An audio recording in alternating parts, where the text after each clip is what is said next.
As you all walk around what you all believe to be a road that skirts the large towering walls of this city, the walls themselves are incredibly big in magnitude. The towers that pin the walls either side of them are about 100 feet high, about the same level as the tower that you have just left. The walls themselves are roughly 70, maybe erring on the side of 80 feet high. But the gatehouse itself that you are approaching is a combination of those features. But there are what looks to be large, heavy metalwork doors that are set within the archway pinned by two of these larger 100 feet high towers. You all make your way closer to the gate. Adrick, you notice that there are one or two guards just on the gatehouse battlements, the central crenellated area.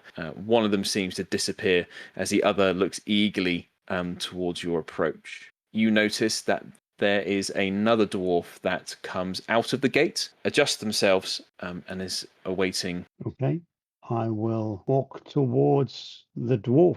The dwarf that you're in the company of now is, to all of you that are accompanying Adric, is just a nondescript dwarf. Fairly short for a guard. The armor doesn't quite fit this person very well, but they're doing the best job that they can. Adrick Ungart, yes? As he comes to attention with his spear in hand, dug into the ground, pointing upwards as he comes to attention. Yes. He looks to you and notices, and not that he notices Harshnag, but he does get a good look of Harshnag. And if he wasn't accompanying the five of you, you believe he would have probably scarpered now in a pile of tears and God knows what. I've been told to take you wherever you wish to see whoever it is you're here to see. Oh, let's go and see the mayor in that case. Yes. The mayor. Yes. Okay. Follow me. He goes between the crack in the door. Is it big enough for Harshnag to get through? So these doors stand like 60 feet high, so Harshnag can more than easily walk through them. They're banded by these large plates of thick steel and this grey-like metalwork, and as well as it is adorned and fashioned in not the most common of materials, such as bronze. Quite familiar to you, Adric, but very grand to the remaining four of you. The doors are normally operated via the gatehouse, Adric, but they seem to be pushed open as far as it can be. As you look at the door upon further investigation, you can see that the internal hinges of one of these doors has almost been sheared and bent out of place. One of the doors could be pushed open by Harshnag. However, the five of you wouldn't be able to push the door open yourselves. I mean, so is the gap big enough for Oh Harshnag no, to get through it? it's not. No, sorry, it's just big enough for yourself and maybe an extra couple of feet either side. Big enough for like small wheelbarrows, etc., to get in and out of the city. So they suppose you just pull a lever in the gatehouse and they open, but all that's broken. Is that a Is it? question to me or the guard? Yeah. Well, it's a question Uh, to you. Is it? It hasn't opened up in the way that you would expect it to. Normally, there are more guards in and around the gatehouse structure, but considering you've only been greeted by one who seems to almost as if it's their first day on the job, and there's only another one or two high above in the ramparts of the gatehouse, it is safe to assume that this place isn't operating in the way that it should do. I'll look through the gap and say, can we get the doors open a bit more? Is there anyone there to talk to? So the guard isn't too far away. He has been waiting for you to all emerge, and he scratches his head, saying, "Well, the five of you. Oh, we can't open. We've tried to open it as far as we can. That one's broken." He points to the one that you've deduced that yes, it is broken. The other one seems to be in better shape. Whether or not it will have a fairly large creak as the metal binds against the hinge itself, you're unsure of. It would definitely make a great announcement of you all coming into the city. Okay, I'll turn to Harshnag. You might need to pull that or push that door to get it open wider? Oh, okay. He positions himself in front of the door and he gives it one big push. Even he struggles to push against the mechanisms, the way in which the door is operated. But you can hear inside the gatehouse tower that it is attached to, like this grinding, this clunking as the door does give way, albeit incredibly slowly, as Harshnag pushes against the door with all of his might.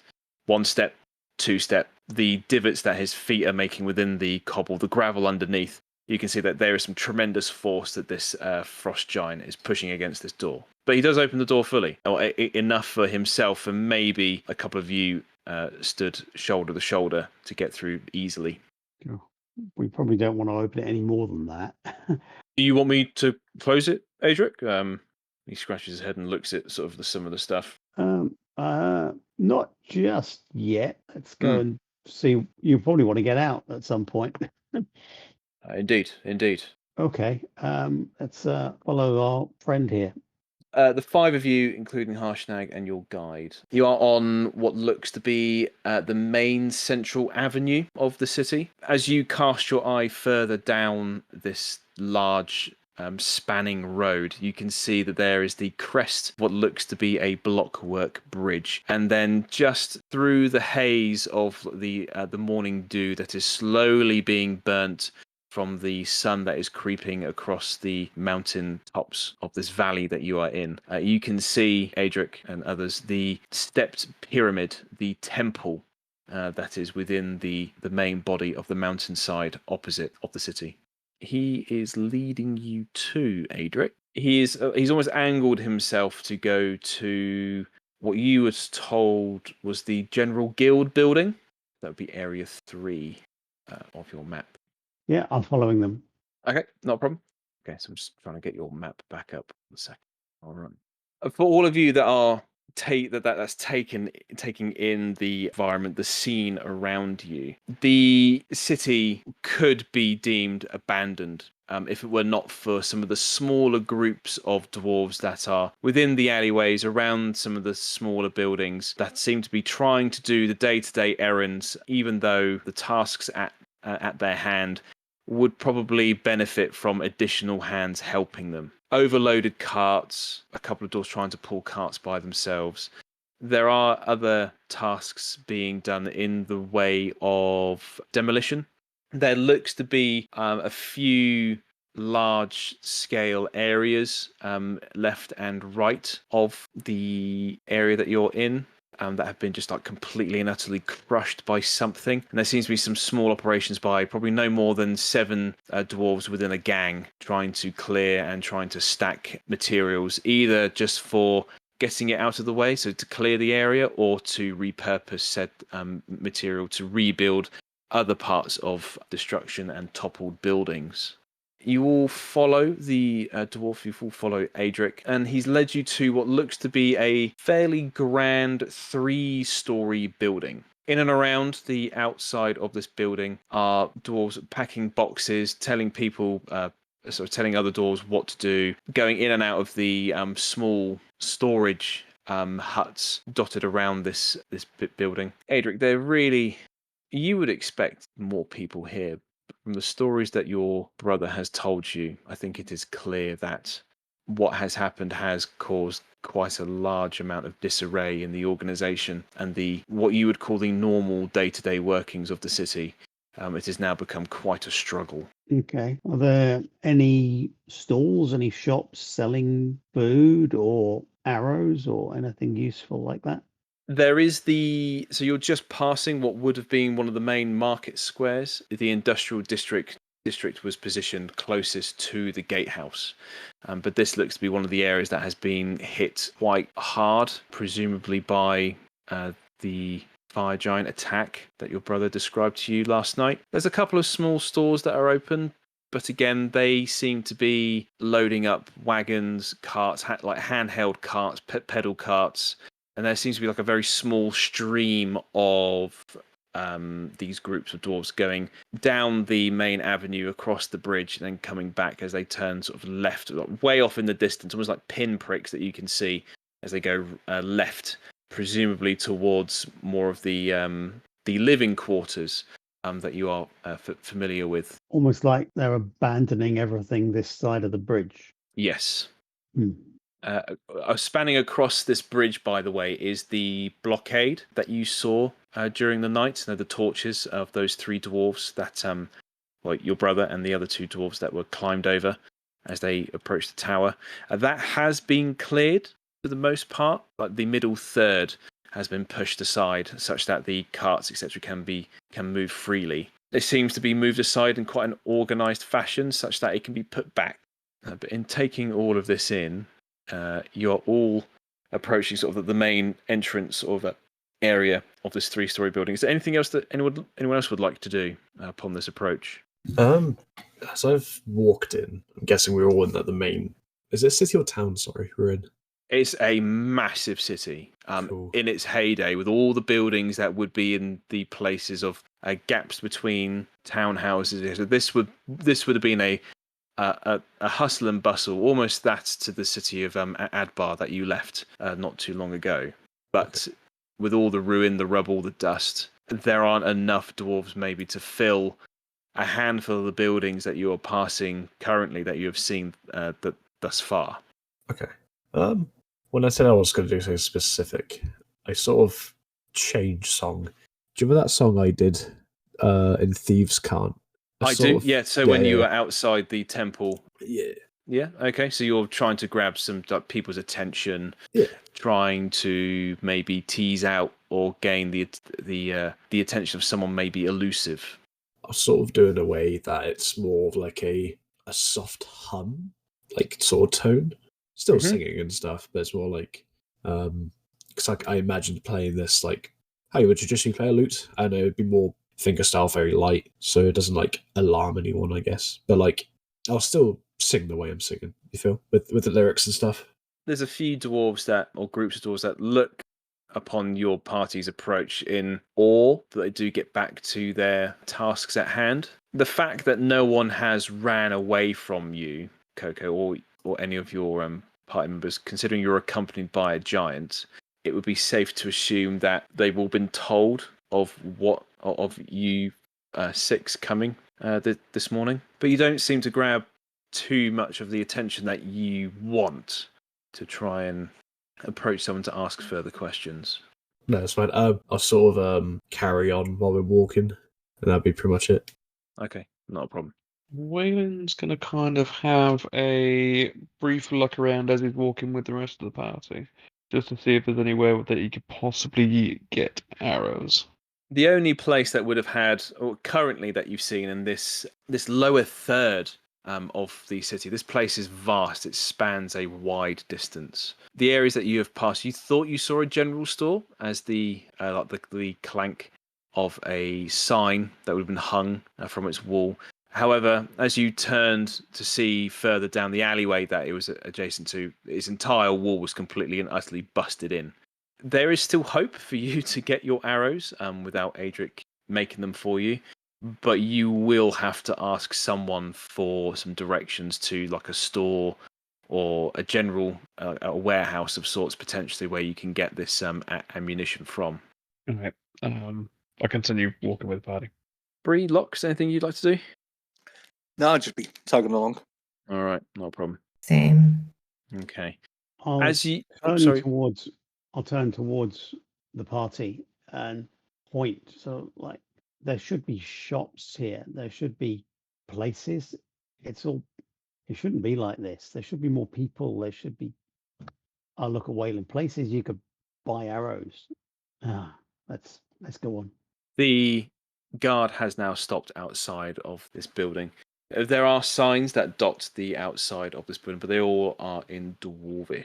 Adrick, this is the General Guild building, but some of the signs that should be up have been almost taken down. It's almost like they're not using the building for such purpose anymore. However, you can hear a shrill voice come from the entryway. The guard seems to shudder as 3 dwarves are kicked out of this building, all muttering underneath their breath, sort of cursing someone or something of being tasked with more work that they don't feel that they should be doing. As you can hear a further argument within the building. This is the voice of your aunt. Oh, great. She's having a good day. That's all we needed. I'll turn to the party. My father's sister is the mayor. She's got a bit of the family, say temper, but forceful nature about her. Is there room for a giant to get through the door? For those of you who keep looking around, it is a bit odd that there are some buildings that are incredibly, incredibly big. They are large in scale. The architecture is, to a point, clean, crisp, verging on the description of magnificent, as if they were made from the mountain that they sit within. But appended to, extending from these buildings, are the more, in comparison, let's say, crudely built buildings that have been the remnants, the rebuild of probably buildings of past. And this building, as much as it has been taken care in its construction, there is some parts of the southern wing that is this larger structure. The door itself, Adrick, for this building is only about 10 feet high. So Harshnag could get in only if he was on his knees, slightly crouching down, so not very comfortably.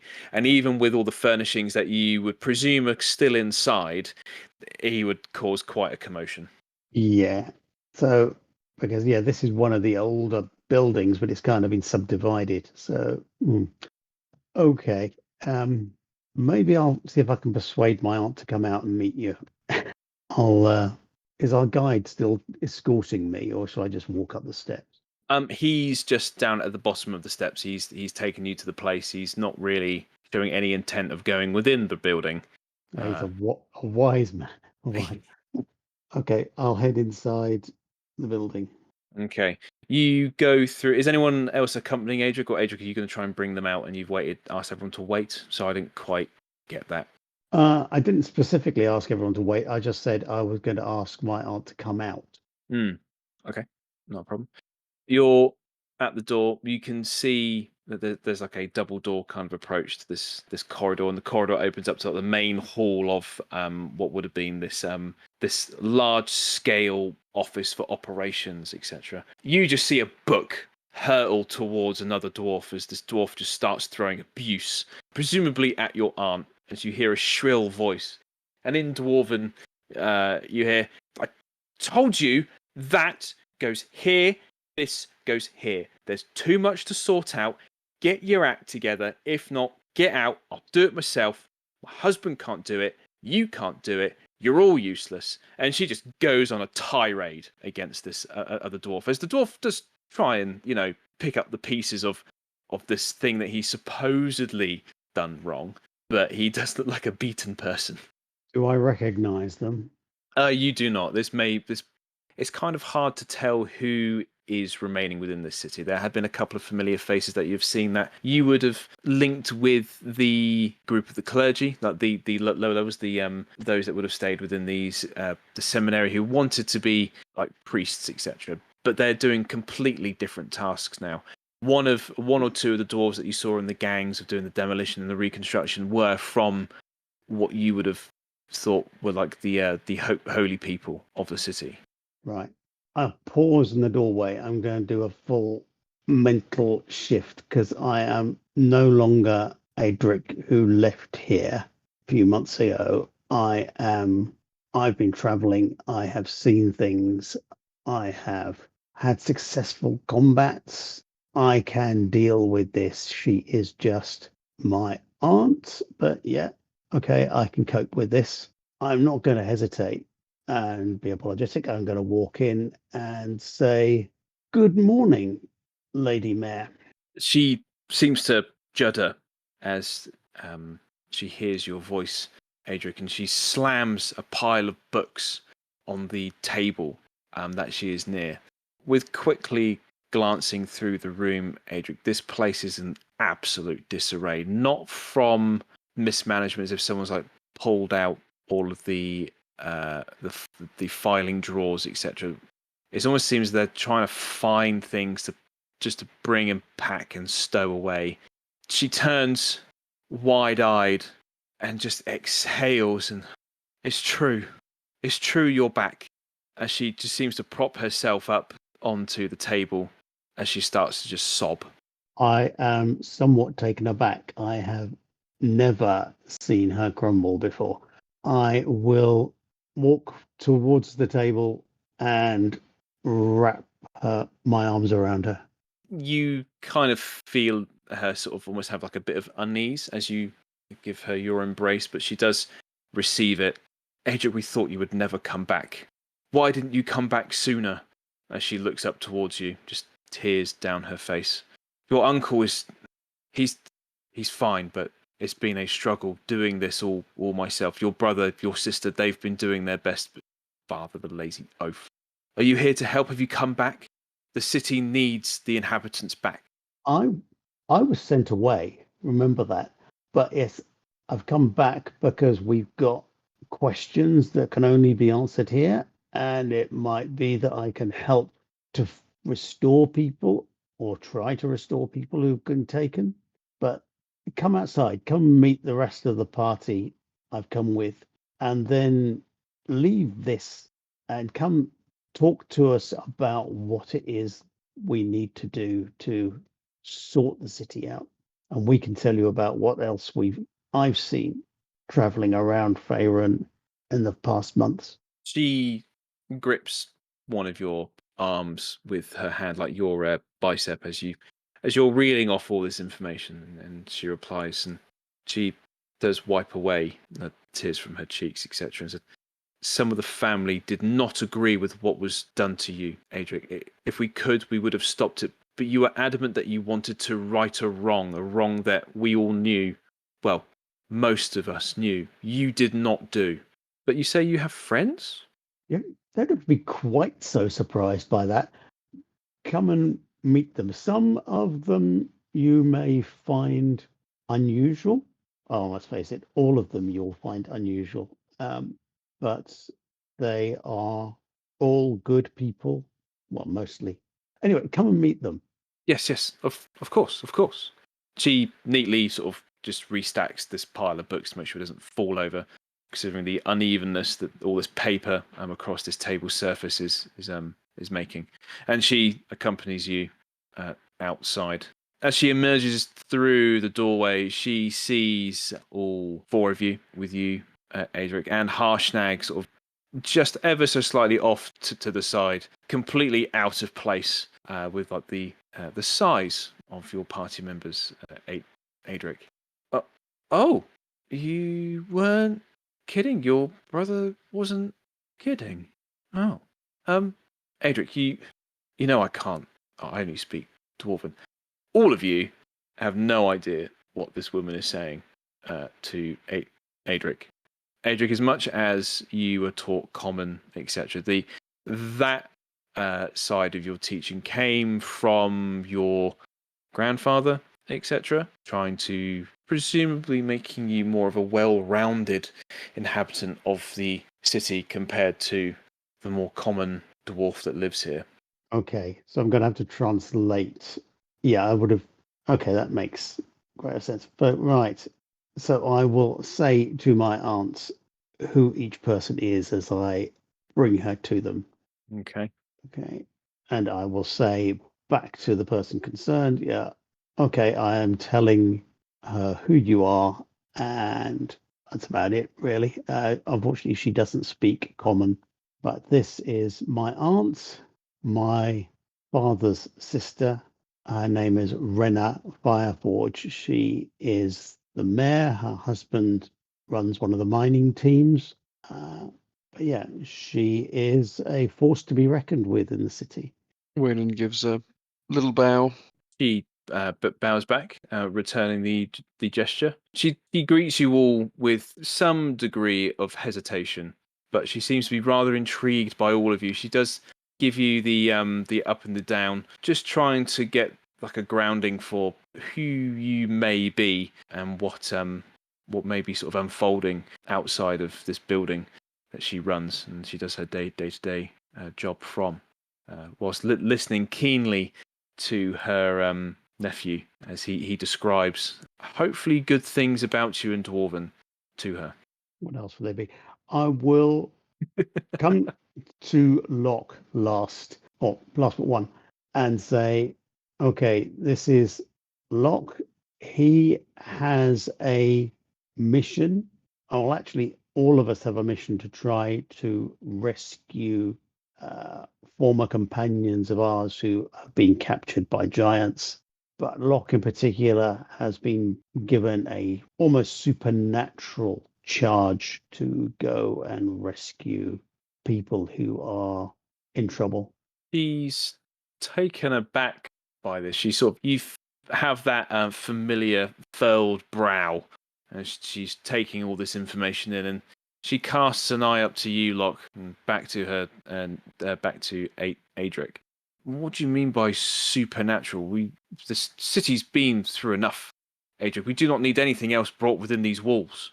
Not supernatural in the sense of the creatures that attack, but his power, he has sort of magical abilities that come from the supernatural, and that is where he's getting his obligations from. But we can tell you more. But yeah, I wanted to introduce everyone to you first, and then go and find the family. But my brother tells me that people have gone missing. My sister, for example. Loch, she finishes greeting you. She has quite the firm handshake as she bows to you. She seems to have lessened her fairly intimidating stance towards you as Adrick is talking to her. You know that Adrick is trying to quell a situation that may have almost happened. Yeah. But Adrick has full good intentions with everything that he is being describing. I'll take no offence from her reaction. I'll give it a polite nod. Nice to meet you. I bring no evil here. I'll translate his words. There is a slight breath of relief that comes from your aunt, Adrick. She replies to you in regards to your brother, etc., of meeting up with the group. Yes, they're at the main temple. We've changed a lot, Adrick. It's been a rough season, let's say. Your uncle is up there as well. He's being looked after, as well as others that were injured in the attack. But yes, people have been taken, and it's been a struggle trying to keep this place running, just trying to do the day-to-day errands, and it hasn't helped that the pumps got completely and utterly destroyed in the attack and stripped bare of what it was. We've been having to use those wretched steps. As she looks off into the general direction, she's talking about these steps that used to be used to go down to the well pools of the fissure to get all the fresh water, etc. Well, explains why the gates don't work anyway. Oh, right. Okay. Finally, yes. Final member of the party must introduce is Harshnag. As you can see, he's a frost giant. He's of a different breed, a different person to the fire giants that attacked the city. Harshnag kneels down on one knee and puts his weapon aside as he speaks just fluent Dwarven to your aunt. He exchanges pleasantries. He explains that he will bring no harm to those within these city's walls. He also explains that he has seen further on the potential destruction that this attack that he has just heard of that has been brought in certain areas. He also extends a will of good faith to help rebuild what he can whilst he is here, whilst he is here on his his errand, his quest, amongst the little ones, as he says, describing the five of you. She's incredibly taken back by this pale, bluish-skinned giant speaking to her, almost as if he was one of her kind, your kind, a stark contrast to just the wanton destruction that the fire giants brought to this place. She nods and she turns to you, Adrick. And I believe a reunion is in order, I see. And she turns to all of you and she's starting to look around, and she then fixates and hones herself on the guard that guided you here. And she just explodes. She starts sort of shouting at this guard, who's now sort of trembling in his ill-fitting boots. She's saying that you brought him to the wrong place. We told you to bring him to his brother. Go there, take them that place. Just do as you're told. Not the structured commands she's given in the past. You're getting a sense that with everything that has happened, with what she's having to help out with, especially with some of the events that was described by your brother, with the upheaval of certain, let's say, factions within Bolgrintek, you feel that it's worn thin on her. I'll put my hand on her shoulder and say, "It's fine. It's my fault. I asked him to bring me to you." Oh, I see. So, by all means, we'll now go on to meet up with my brother and anyone else, and then hopefully we can sit with you later when you've more time. Indeed. I will make my way to you all during a pre-lunch meet. Let's say I have much work to do within here, and I must find where that other hand went, stacking paper completely and utterly wrong, mixing up records. God, it's absolute chaos here, Adrick. She starts to walk up the steps, and she turns to the five of you, turns to Harshnag. Yes, this bodes well. Completely in Dwarven. Harshnag gives her a nod. She turns to you, Adrick, and she goes back into the building. The guard is now sort of stood on the left-hand side of you all, or the left-hand direction of the main avenue, going towards the temple, towards the bridges. The bridge, sorry. Rattled by the experience with Adrick's aunt. I'll smile at him and say, "Well, that went well, didn't it?" Yeah. It's one of the better ones. Are we? Shall we? Is there anywhere else you'd like to go? Yeah. No. Okay. Lead on. Follow me. I'll turn to the others. We're going away. That way now. Okay.